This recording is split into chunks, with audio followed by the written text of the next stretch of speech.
Hello, welcome to the International Business Conversations. My name is Irina Goch, and today my guest is Shripriya Mahesh. Shripriya, hello, how are you? Hi, I'm great, Irina. Thank you so much for having me on. Can you please introduce yourself and tell me what you do? Okay, great. My name is Shripriya Mahesh. I am an investor at Spero Ventures. I invest in the things that make life worth living. We believe that mission-driven founders and companies have an ability to change the world for the better, and those are the founders and companies that we invest in. In the past, I've been in technology for over 20 years, primarily in head of product and GM roles. I ran global product for eBay, and I'm also a filmmaker. You have a very diverse background and a lot of non-linear career progressions. My question is now going to be about eBay. So can you please tell me a bit more about your role at eBay and what are the key takeaways that you can share with me? Sure. So I joined eBay in 2001, and it was already a public company at the time, but it had only 12 product managers, which is amazing if you think about the world we live in now. I started off running the selling side of product management at eBay, and then ended up running all of product management at the company. Um, it was a really unique experience. I woke up every day like super excited to build products for our community of buyers and sellers. And that was not just me. I think that was true for every single person who worked at the company. We thought about the community all the time. Everything that we did was to make the experience on eBay better for our community. And so the key lesson is something that has stayed with me for a very long time, which is when your business model is intrinsically aligned with your mission, and it's tied to having a hugely positive effect on your users and your community, it all just works. And it's really very empowering for everyone who works in the company, for the customers, for everyone who interacts with it. So yeah, it was a really unique experience that's still very, very close, both from an emotional perspective as well as from like what I think back to often. Now let's talk about filmmaking. So you are a filmmaker. You have written and directed a movie called Waking Jad with Hollywood A-listers. I think it's really unique experience to me, definitely. So what are the most unexpected things that you took away from that experience of creating a movie? Yeah.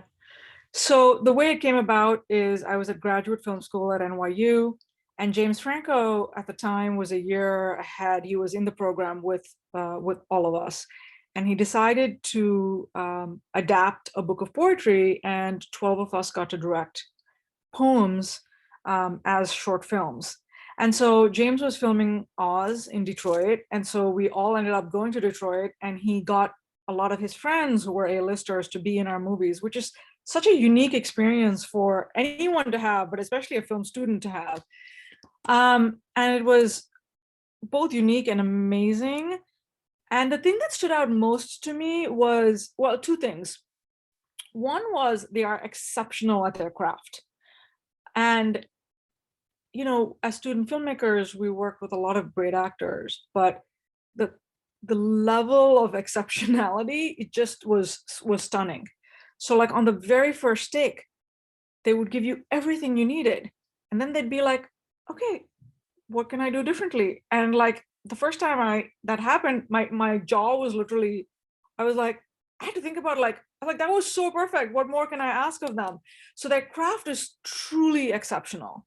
Um, and then the second thing that was really unique was they took even this job, which was a student film, it was a student budget, they took it so seriously. They treated it like it was, any other professional job where they were being paid tons of money.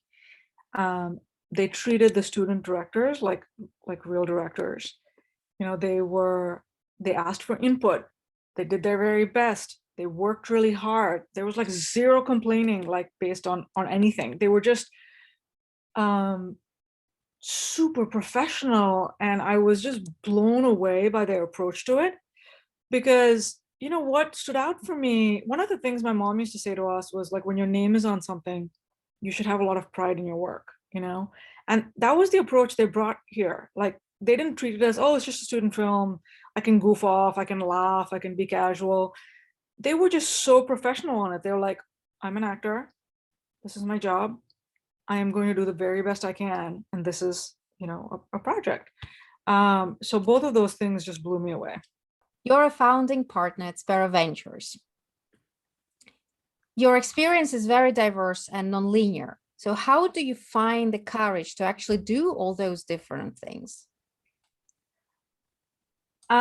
Since I just spoke about my mom, I'll bring her back. You know, one of the things she would say to us growing up was, you can choose to be anything you want. And when you choose that thing, just be the best version of yourself in that role. So she would say, you can be the best chef or the best artist or the best XYZ that you can be. And so that always, you know, like, I think it kind of stayed with me that, you know, I didn't have to do this or that. I could choose to be anything I wanted. But when I choose whatever I chose, like, the key was to find something that drew me to it and to do my very best at it. So, you know, from the time I was a young child, the visual medium was something I had been very drawn to. And it was always something that you know, I'd always say, even when I was in college, oh, you know, at some point when I can, I'm going to become a photographer. It was always this thing that really drew me. And I found myself having the opportunity to do film. And while the opportunity cost was high, you know, to leave tech and to go do film, while I was really like enjoying my life in tech, I realized that if I didn't do it, it would be something I regretted. And so I said, you know, it's something I have to do. And it opened up a whole new world for me. And I'm so glad I got to do it. I saw the world in a really different way. And while I'm not actively doing that right now, it still is a fork in the road and an adventure that I took that I'm really glad that I took. So it's one of those things where I feel like life should be an adventure and we should try many things. And we live in a world now where, unlike maybe the previous generation or 2 generations ago, where you just did one thing and you did it for 50 years, we now have the ability to try multiple things and figure out what draws us and change our minds. And so, you know, I think about life as an adventure. The name of the venture capital firm is Spero Ventures. So Spero means hope in Latin. Why did you decide to adopt that name? You know, to be in venture capital, to be a venture investor, you have to be very hopeful about the future. You have to believe that the future will be better than where we are right now. And I'm very hopeful. And the other thing is, you know, we want to invest in founders that will build a better future, because it's not always linear, right? Like, there are bumps where it's like, oh my God, like the present is worse than the past, or the future could be worse than our past. But we want to invest in founders that make us hopeful about the future and that are building a more inclusive, more hopeful, more positive world with their companies. And that's what we want to invest in. So that's why we chose the name Spero. I think my next question is sort of connected to the previous one. You invest in 3 areas. One is the first area is well-being, the second is sustainability, and the third area is learning, work, and play. Why are those 3? Yeah, so, you know, we say our thesis is to invest in the things that make life worth living. And as we think about, you know, what that entails, if you really break it down, and personalize it even, your well-being is like almost the fundamental base level, which you need in order to be able to accomplish anything else. So we think well-being of people is really important. The second thing is like the well-being of the planet, right? It makes life worth living. And we think about it in a way that is sustainability. And the reason we think about it as sustainability is well-being of the planet should come with an abundance of choice for human beings. It's not about like, oh, in order to have a thriving, successful planet, we need to like shrink back and go to like how, we used to live in the past. It's like, how do you live with abundance, but very thoughtfully in our world? And, then you think about like, why do we want this well-being of people and planet? And it's so that we can learn and work on the things that matter to us and play and feel joy with the people who matter to us. And so it's very much, we think these are the things that make life worth living. It has some horizontals in terms of meaningful connections with people, network effects, things like that we think about that are horizontals, but we think these are the fundamental things that make life worth living. You mentioned connections with people. Yeah. Does collaboration play a role in your work? Yeah, it's fundamental. It's everywhere. Internally, when we think about it, we're a small team of 7 people. As partners, we work together to build a firm, to decide our values, to figure out what kind of a firm we want to be. We work with our other colleagues to build theses that we invest against.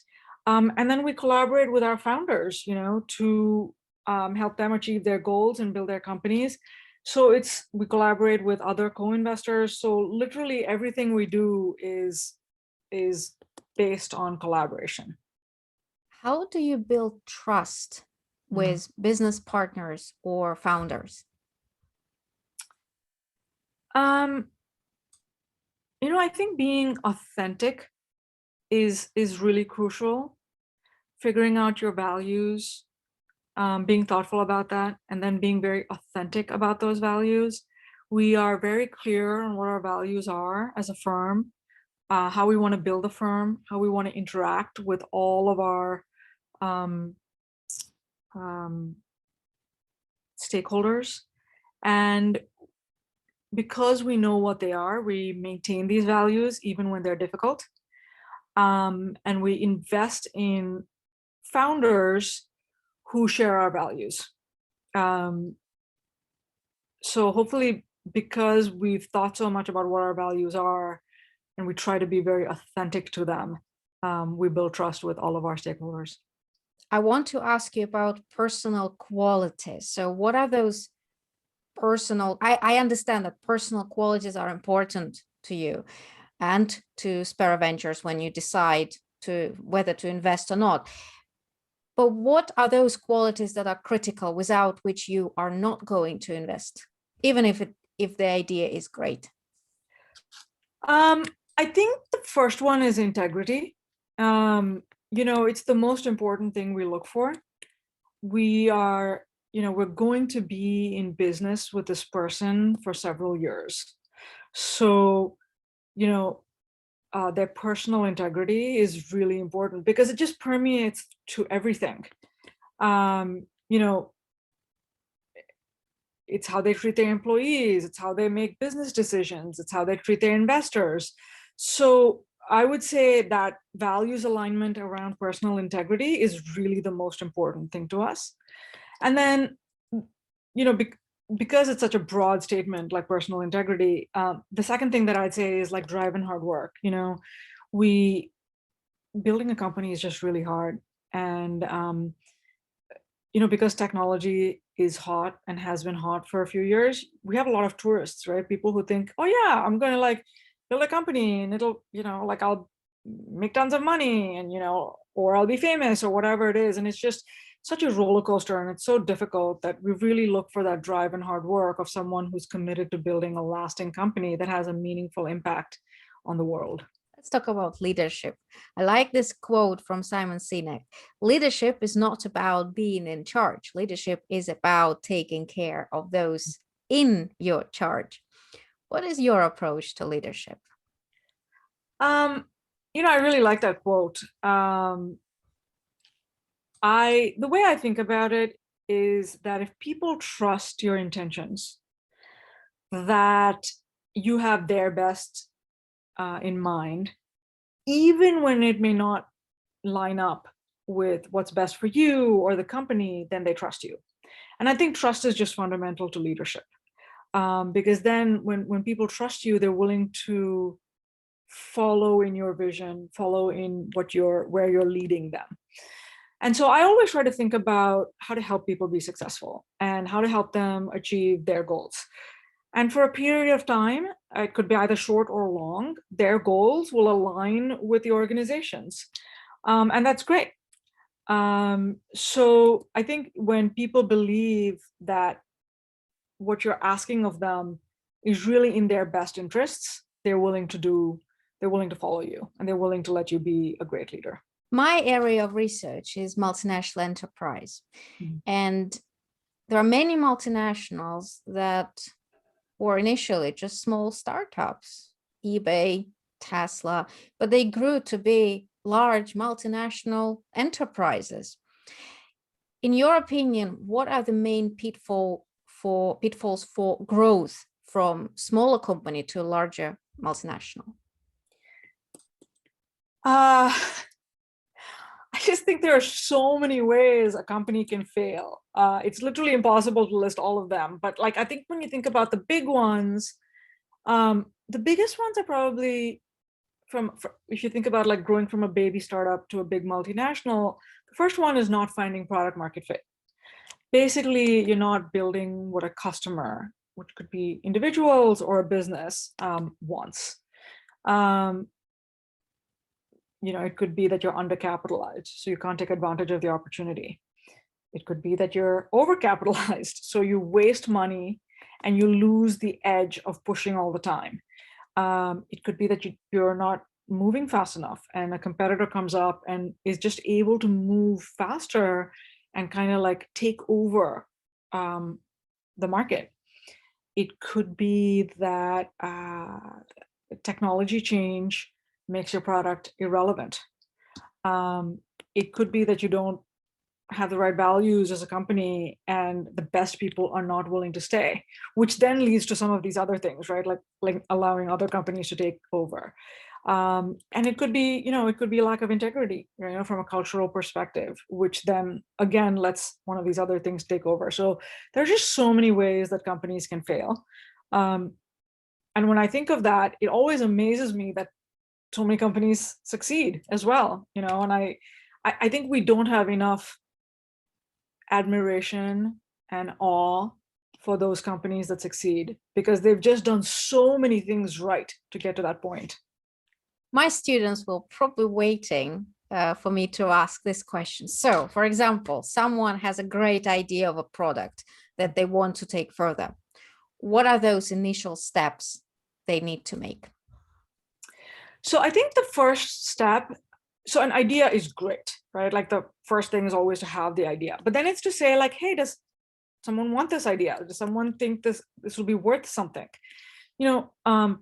The key for a business is that someone wants your idea and someone is willing to pay for it.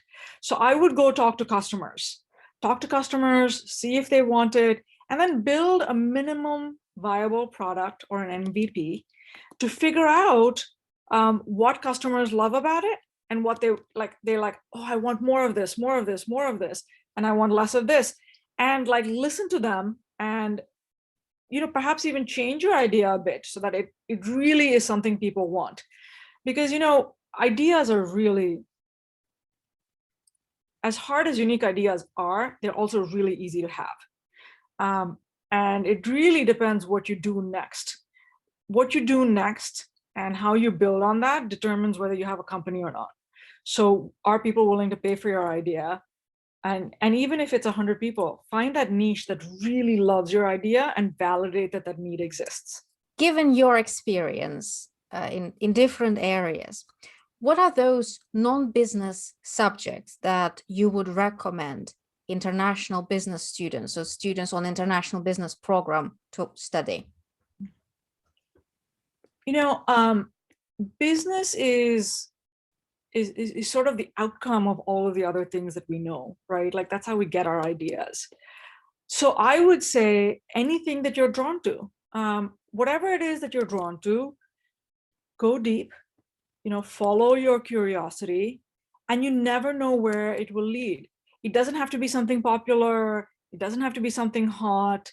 Be true to yourself and really follow your interests, because then you will find a unique angle into something that could be a business idea, So, and I would say don't spend all your time on business, because, what inspires us, right? Like the arts, sports, like human beings pushing past limits.